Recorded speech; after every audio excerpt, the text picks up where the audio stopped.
Meu nome é Sofia Reis, do segundo G, e hoje a gente vai falar sobre Revolução Francesa e Revolução Industrial. Meu nome é Pedro Henrique Pavão, do segundo G de Alimentos. Meu nome é Yasmin Camille, eu sou do segundo G. Meu nome é Lara Carolina e eu sou da turma do segundo G. Meu nome é Lucas Moraes, do segundo G. Meu nome é Ciane Crisóstomo e eu sou do segundo G, de Alimentos. Meu nome é Nicolas Vieira e eu sou do segundo G.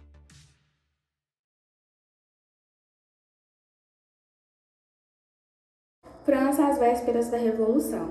Esse período ficou marcado pela enorme crise econômica que todos os cidadãos franceses tiveram que enfrentar. A estrutura socioeconômica da França já era uma das melhores, visto que essa era composta pela economia agrária, com fortes resquícios feudais. A situação só piorou quando, na metade dos anos 1780, a inflação e o custo de vida aumentaram drasticamente. Em 1788 e 1789, problemas no clima fizeram com que a colheita do trigo fosse bastante ruim. Com isso, o cereal ficou escasso, fazendo com que o preço do pão, que era o principal alimento dos franceses, disparasse. Depois disso, uma série de problemas foram se desencadeando. Senhores de terras, para se garantirem, aumentaram o valor dos tributos pagos. Dívidas públicas cresciam de forma descontrolada, e com as guerras, boa parte dos tesouros iam embora. Panfletos e jornais circulavam pela cidade, denunciando o custo de manutenção da corte, com todo o luxo requinte que a envolvia. Os ministros até tentaram promover reformas que eliminassem os privilégios e isenções tributárias, mas fracassaram diante da omissão do rei e da oposição de clérigos e nobres.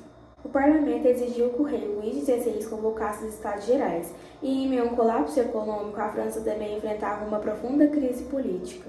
Os três estados. A sociedade francesa era dividida em três estados. O primeiro estado era composto pelo alto clero, que são os bispos, cardeais e abades, e o baixo clero, que são os vigários, monges e párocos. O estado era composto pela alta nobreza, aristocracia, nobreza provincial, nobres de vários níveis, nobreza togada e burgueses enriquecidos. O terceiro estado era composto pela alta burguesia, como os empresários, a média burguesia, como os comerciantes, e a pequena burguesia, que podiam ser mestres de ofício. Os Estados Gerais. Os Estados Gerais podia ser considerado uma assembleia que reunia representantes dos três estados. Em 1788, o rei convocou os Estados Gerais a fim de superar os impasses e aumentar seu próprio poder, limitando o absolutismo monárquico. Cada estado tinha seu caderno de queixas que reuniam reclamações da população. Os membros do terceiro estado registravam principalmente sua insatisfação com os impostos e com os privilégios do primeiro e do segundo estado. Quando os Estados Gerais foram instalados no início de maio de 1789, o conflito entre os três estados foram se manifestando. Os dois primeiros estados defendiam que cada ordem deveria debater separadamente e levar a conhecimento do público geral somente as conclusões tomadas. Já o terceiro estado defendia que as três ordens deveriam debater e chegar a conclusões juntas. A Assembleia Nacional de 1789. Pouco mais de um mês depois do início das atividades dos Estados Gerais, o terceiro estado propôs que a reunião se transformasse em assembleia. O objetivo era simples: substituir o voto por estado por voto individual. Sem obter resposta do clero e da nobreza, o terceiro estado declarou aberta a Assembleia Nacional. No dia 20 de junho, no entanto, ao chegarem para a nova sessão, os representantes do terceiro estado encontraram a porta fechada. Com isso, ocupou para a sala ao lado, e foi lá, entre reuniões, que firmaram o compromisso de não se desmobilizar até que se escrevesse uma nova constituição para o país. Mais uma vez o rei cedeu e autorizou a Assembleia.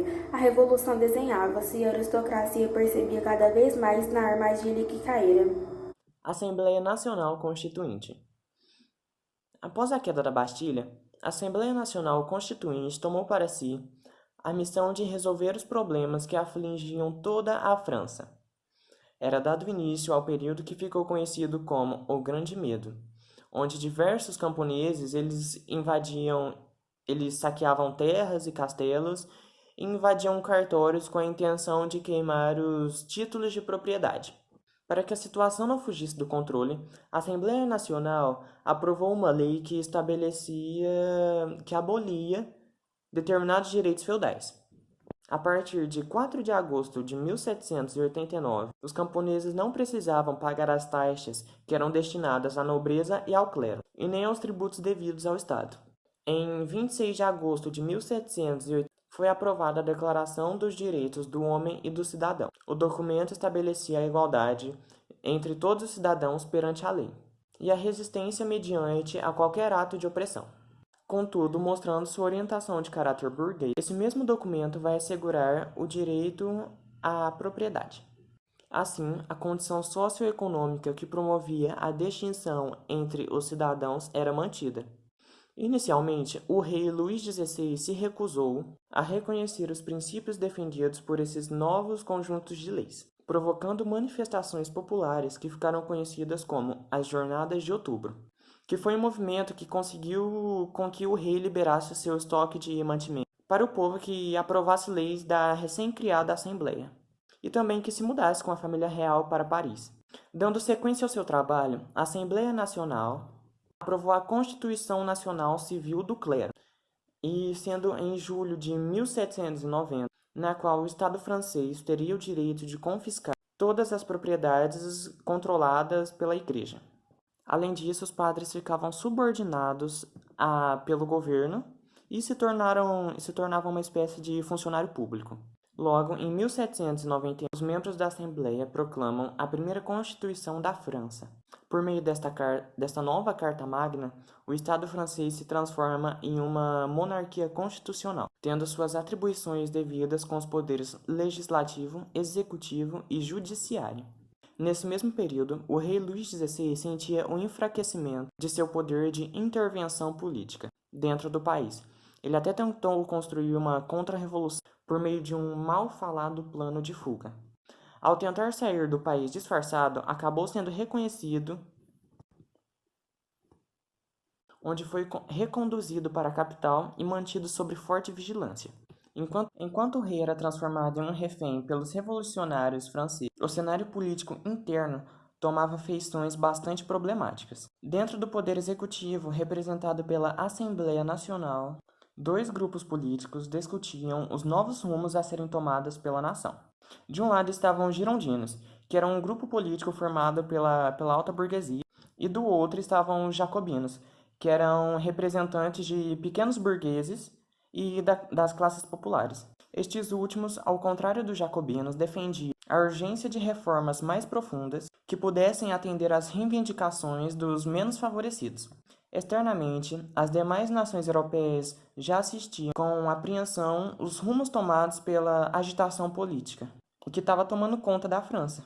Alguns anos após o estouro da Revolução na França, as camadas populares de outras nações absolutistas, como Suíça, Holanda e Bélgica, começavam a simpatizar com os princípios e mudanças defendidas pela experiência francesa. Dessa forma, os monarcas de diferentes potências europeias se manifestaram em um potente movimento contra-revolucionário. Logo depois, vários monarcas anunciaram a probabilidade, a chance de invadirem a França, onde as tropas prussianas e austríacas declaram guerra contra a Revolução. Assim, as lideranças francesas chegaram a anunciar a pátria em perigo.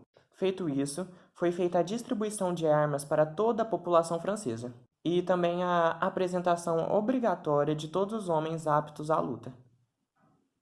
Em 20 de setembro de 1792, o Exército Popular Francês conseguiu vencer a coligação militar austro-prussiana na Batalha de Valmy.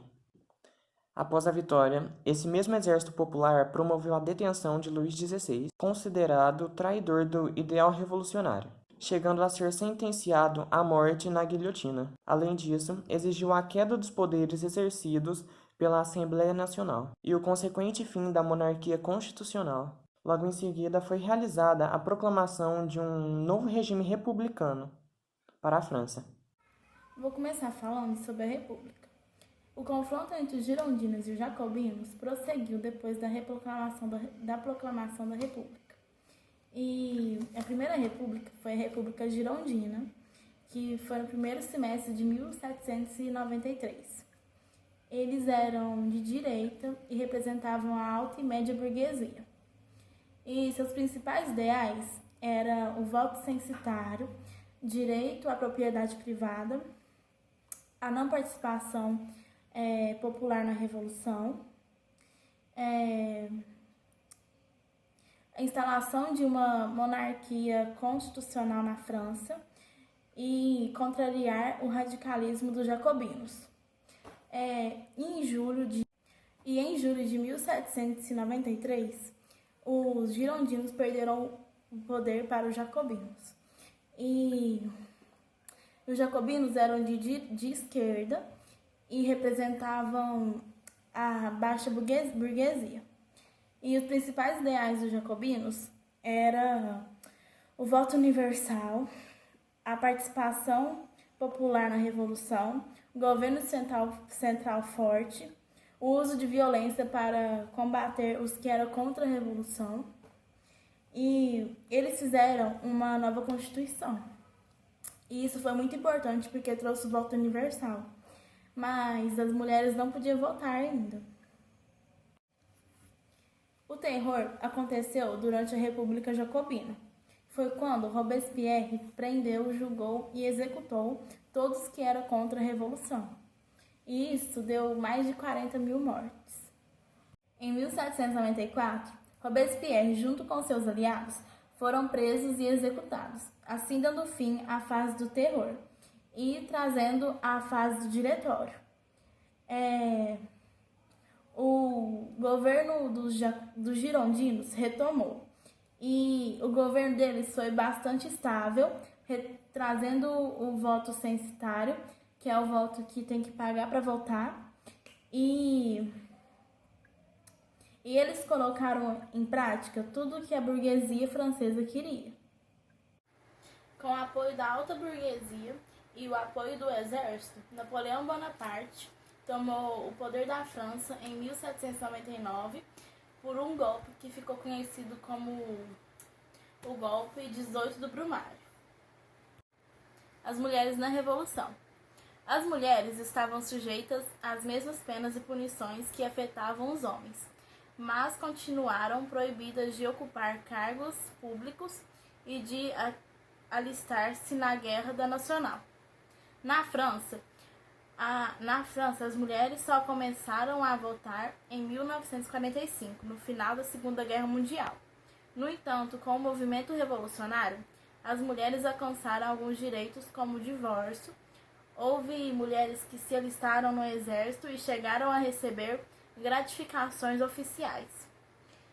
Cerca de 7 mil mulheres do povo marcharam a pé de Paris a Versalhes, protestando contra a falta de alimentos. Período napoleônico. O período napoleônico, o Império Napoleônico, foi uma história que aconteceu na França. Ocorre de 1799 a 1815. Inicia-se com o golpe do 18 de Brumário, que foi planejada por Abad Sieyes e por Napoleão Bonaparte, e termina com a derrota de Napoleão na Batalha de Waterloo. Um ano depois do golpe do 18 de Brumário, nasceu o Consulado. 2 anos depois, Napoleão recebeu o título de primeiro cônsul vitalício. Em 1804, tornou-se imperador, numa cerimônia que aconteceu na igreja de Notre-Dame, em Paris. Ele recebeu a coroa das mãos do Papa e colocou-a sobre sua própria cabeça, coroando a si mesmo, num gesto que demonstrava que não se submeteria ao poder religioso. Ecos da Revolução. A economia francesa era uma das mais fortes no fim do século XVIII. No comércio exterior, a França movimentava cifras equivalentes a 1 bilhão de libras, ficando atrás apenas da Inglaterra e da Espanha. Contudo, o país sofria de graves problemas. 97% da população que formava o terceiro estado, que eram artesãos, pequenos proprietários de terras e burgueses, eles arcavam com toda a carga tributária, que eram o primeiro estado, que era um clero, e o segundo estado, que era a nobreza. Liberalismo político. O liberalismo foi uma doutrina política e econômica que tinha como características ideais liberais da tolerância. O movimento nasceu na época do iluminismo e ia contra a tenolência absolutista. No liberalismo, eles tinham funções limitadas, diferente do absolutismo e do socialismo, e deveria respeitar tais direitos, ou seja, respeitar a independência do homem. Guerras napoleônicas. A estabilidade política permitiu que Napoleão direcionasse sua atenção às guerras. Áustria, Prússia e Rússia declararam guerra à França, mas Napoleão conseguiu impor derrotas categóricas aos inimigos.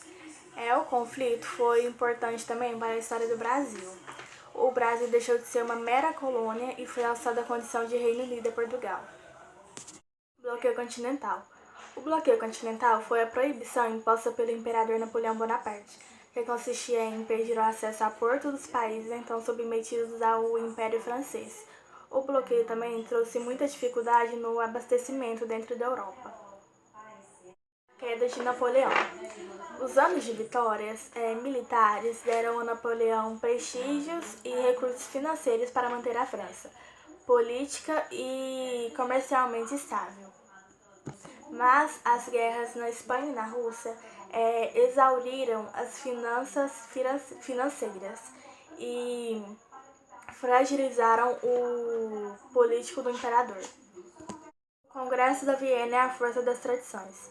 Foi uma conferência entre as grandes potências europeias que aconteceu na capital de austríaca, que ocorreu de setembro de 1814 a junho de 1815, cuja intenção era de redesenhar um mapa político europeu, depois da derrota na França napoleônica.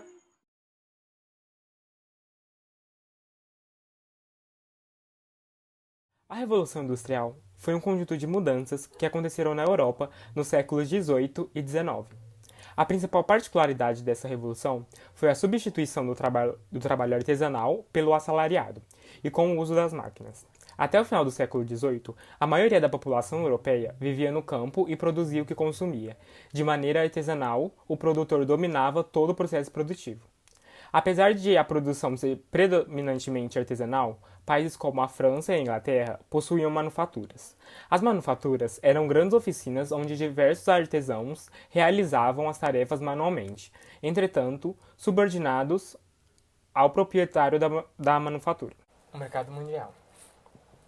A principal transformação foi a manufatura têxtil. A produção de tecidos de algodão rústico se uniu à rede ultramarina, oferecendo mercadorias que seriam trocadas por africanos escravizados. O tráfico negreiro era lucroso e produzia muito dinheiro que era aplicado em manufaturas em desenvolvimento tecnológico. Em seguida, tanto em áreas coloniais diretamente controladas, quanto em áreas coloniais de outros estados europeus, a Inglaterra conseguiu impor a produção textil, monopolizando a maior parte do mercado mundial. Desde então, a América Latina, a África e a Ásia passaram a ser dependentes da economia inglesa. Essas regiões eram um canal de manufaturas e forneciam produtos primários. A Inglaterra era a principal exportadora de produtos industrializados e importadora de matéria-prima. Os ingleses foram o centro da economia mundial. Agora eu vou falar um pouco sobre a diminuição das distâncias. A Revolução Industrial, com seus aumentos, representou a redução das distâncias, alterando então as relações espaço-tempo. De 1500 a 1840, a carruagem chegava em média a 16 km por hora. De 1850 a 1930, o barco a vapor chegava em média a 57 km por hora e a locomotiva a 100 km por hora. A partir de 1950, o avião a propulsão chegava em média a 640 km por hora. A partir de 1960, jatos de passageiros podiam chegar até 1.100 km por hora e o avião Concorde era capaz de chegar até 2.652 km por hora. Vivemos um tempo de velocidade. O historiador francês Pierre Nora afirmou que a aceleração desorienta até nossa memória e dificulta pensar no passado. Muitas de nossas ações são reguladas, tudo tem hora para começar e para acabar. O relaxamento depois do trabalho, no final da tarde, por exemplo, foi nomeado Happy Hour, hora feliz. O nosso fascínio pela velocidade foi herdado da Revolução Industrial, mas também a ansiedade que o tempo nos provoca, o que nos leva a dizer expressões como o tempo voa e perda de tempo. O ritmo frenético impostos pelas máquinas do século XVIII e de hoje nos libertam e nos aprisionam. Agora eu vou falar sobre o declínio da produção familiar. Muito antes das fábricas e das máquinas, os artesãos comandavam a produção de objetos utilizados no cotidiano. Eles trabalhavam em suas casas, produzindo ferramentas necessárias. Eles conheciam todas as etapas de produção, desde a obtenção da matéria-prima até a comercialização final. O tempo de trabalho deles era irregular. Muitas vezes trabalhavam de 3 a 4 dias e descansavam o resto do tempo. Não existiam conceitos de jornada de trabalho ou de horário de trabalho. Os artesãos se reuniam em grupos. No século XVIII, eles procuravam controlar a produtividade das oficinas, onde cada artesão produzia para um local limitado, para evitar concorrer com os demais membros do grupo. A família do artesão o auxiliava na produção em casa, para que eles pudessem aprender o ofício e no futuro tornar-se mestre e dirigir sua própria oficina. Alguns artesãos contratavam ajudantes assalariados que auxiliavam na produção sobre as ordens do mestre. Parte da historiografia do século XIX e XX idealizou o artesanato ligando o trabalho a relações afetuosas e fraternas. Um documento encontrado pelo historiador Robert Darnton mostra conflitos e tensões numa oficina parisiense em 1730. A vida de aprendiz era dura. Dormiam num quarto sujo e gelado, levantavam-se antes do amanhecer, saíam para executar tarefas o dia inteiro, tentando furtar-se aos insultos do patrão, o mestre. E nada recebiam para comer, a não ser sobras. Achavam a comida especialmente mortificada. Em vez de jantar à mesa do patrão, tinham de comer os restos do seu prato na cozinha. Pior ainda, o cozinheiro vendia, secretamente, as sobras e dava aos rapazes comida de gato. Velhos pedaços de carne podre que não conseguiam tragar e então passavam para os gatos que os recusavam. O relato prossegue com a informação de que gatos tinham privilégios e atrapalhavam o sono e o dia a dia dos aprendizes. Numa noite, revoltados, resolveram executar dezenas deles. A partir daí, passaram a se divertir com a repetida encenação do julgamento e execução da gata favorita da dona da oficina. Já desde o final da Idade Média, também havia outro modelo de produção, o chamado sistema doméstico. Esse novo personagem levava a matéria-prima para o artesão, que deveria transformar e entregar num determinado prazo. No dia combinado, o intermediário comparecia à oficina, recebia o produto e pagava o trabalho do artesão. O sistema doméstico funcionava como estágio de transição entre o trabalho doméstico e a manufatura ou fábrica. O artesão ainda dispunha dos meios de processo e sobre o controle da totalidade do processo e sobre seu ritmo de trabalho, mas perdia ligação direta com a fonte de matérias-primas e com o mercado. Um novo espaço de produção. Inicialmente, limitando a alguns casos, o sistema doméstico avançou bastante durante o século XVII. Dos dois lados da relação, no entanto, havia insatisfação. Os intermediários acusavam os artesãos de trocar a matéria-prima fornecida por outra, de pior qualidade, e de frequentemente desrespeitar os prazos de entrega da mercadoria. Os artesãos, por sua vez, percebiam a significativa redução nos ganhos e sua gradual subordinação a alguém que, a rigor, desconhecia as artes do ofício. Um terceiro sistema da organização da produção ganhou gradualmente força, aumentando a satisfação e os lucros do intermediário e agravando a dependência do trabalhador. Eram as manufaturas. Sua origem também remontava à Idade Média, mas no princípio reuniam poucos trabalhadores. No final do século XVII, elas haviam se ampliado e chegavam a concentrar centenas de pessoas no mesmo espaço. Os produtores deviam trabalhar com as ferramentas oferecidas pelos patrões e durante um número determinado de horas. Recebiam um salário fixo e não executavam mais a totalidade do processo. A especialização acelerava a produção e, em consequências, a produtividade. Por outro lado, retirava dos trabalhadores o controle pleno do processo. O ritmo e, sobretudo, dos frutos ganhos do trabalho. Nas manufaturas, o antigo artesão passava a vender sua força de trabalho e o intermediário tornava-se patrão. Porque a Revolução Industrial ocorreu na Inglaterra.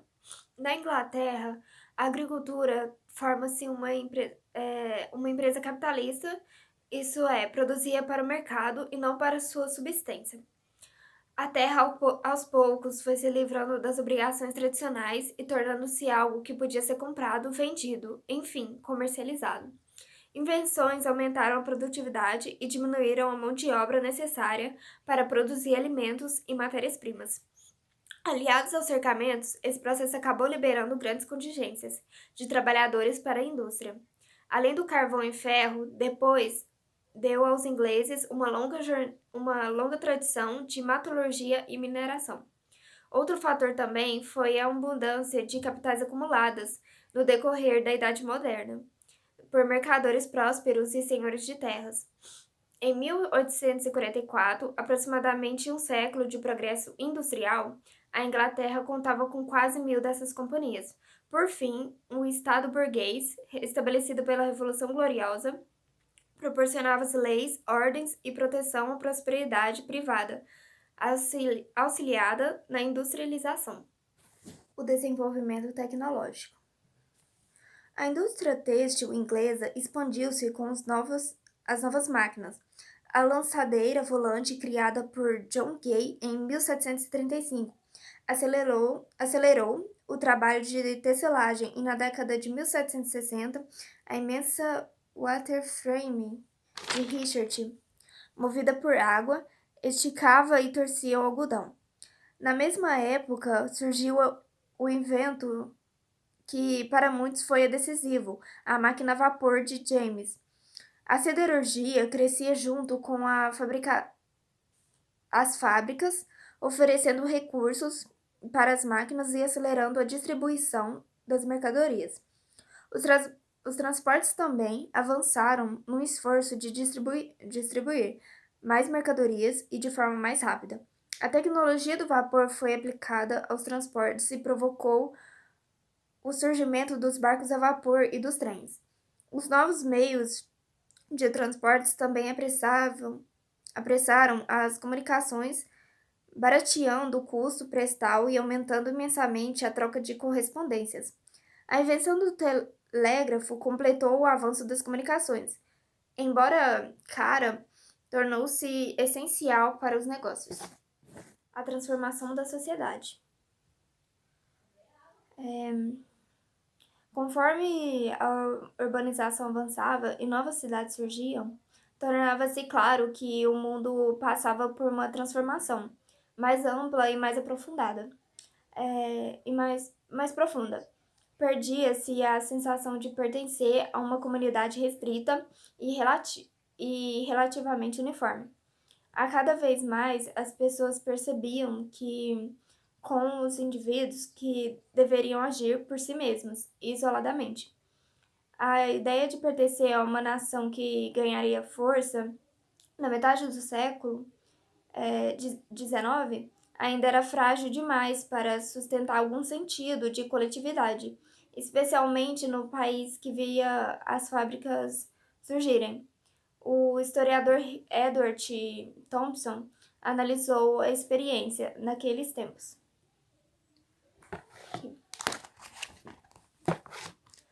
Todo o progresso de industrialização é doloroso, porque envolve a erosão de padrões de vida tradicionais. Contudo, na Grã-Bretanha, ele ocorreu com uma violência excepcional e nunca foi acompanhada por um sentimento de participação nacional, num esforço comum, ao contrário do que se pode observar em países que atravessam uma revolução nacional. Sua única ideologia foi a dos patrões. Eu vou falar sobre a situação dos trabalhadores pobres na Revolução Industrial. Esse sistema novo de trabalho que surgiu a partir da Revolução Industrial, ele alienava os trabalhadores. Geralmente esses operários eles vinham do meio rural para trabalhar nas grandes fábricas e indústrias, e eles não conheciam o processo de produção, porque eles eram contratados para exercer uma função específica. Por isso, eles não compreendiam, não sabiam como funcionava todo o processo produtivo. Com a Revolução Industrial, os trabalhadores tornaram-se peças das máquinas, com movimentos rápidos que condicionavam as suas ações e muitas das vezes até deformavam os seus corpos, e essas tarefas acabavam mecanizando seus gestos. As condições de trabalho eram péssimas. A fumaça e os ruídos dentro das fábricas provocavam doenças e desconforto a todo momento. Havia o risco constante de acidentes de trabalho, ferimentos e até mesmo morte. Muitas das vezes os capatazes tratavam os operários com brutalidade quando esses não atingiam as expectativas de rendimento no trabalho. As jornadas de trabalho diárias eram longas e exaustivas, alcançando 15 ou 16 horas por dia, e muitos dos operários não chegavam nem mesmo a ver a luz do dia. As cidades industriais. As cidades fabris reuniam tanto os burgueses quanto os operários, só que os espaços de moradia de cada um eram bem diferentes. No centro era onde geralmente moravam os burgueses que tinham mais condições financeiras, e nos bairros mais afastados, periféricos, geralmente em torno das fábricas, era onde moravam os operários. O cuidado da administração pública com os dois setores da cidade era visivelmente diferente, porque no centro as ruas eram alargadas e bem iluminadas, já nos bairros operários as ruas eram estreitas, mal iluminadas e sujas. As condições sanitárias eram precárias na cidade toda e o abastecimento de água não era suficiente para toda a população. Esses fatores acabavam ocasionando o surgimento de epidemias de diversas doenças, como a tuberculose e a cólera, que matavam milhares de pessoas. A Igreja e o Estado também contribuíam para disciplinar o cotidiano dos trabalhadores. A Igreja fazia isso através da disseminação de ideias dos benefícios do trabalho regular. Já o Estado, ele impunha leis que proibiam o funcionamento de bares e outros estabelecimentos noturnos a partir de uma certa hora e também reforçavam o policiamento. Luta pelos direitos. Os trabalhadores não suportaram por muito tempo esse sistema de trabalho injusto e começaram a reagir contra isso. No decorrer do século XIX, surgiram movimentos e associações de trabalhadores que, com diferentes estratégias, resistiram às novas condições de trabalho.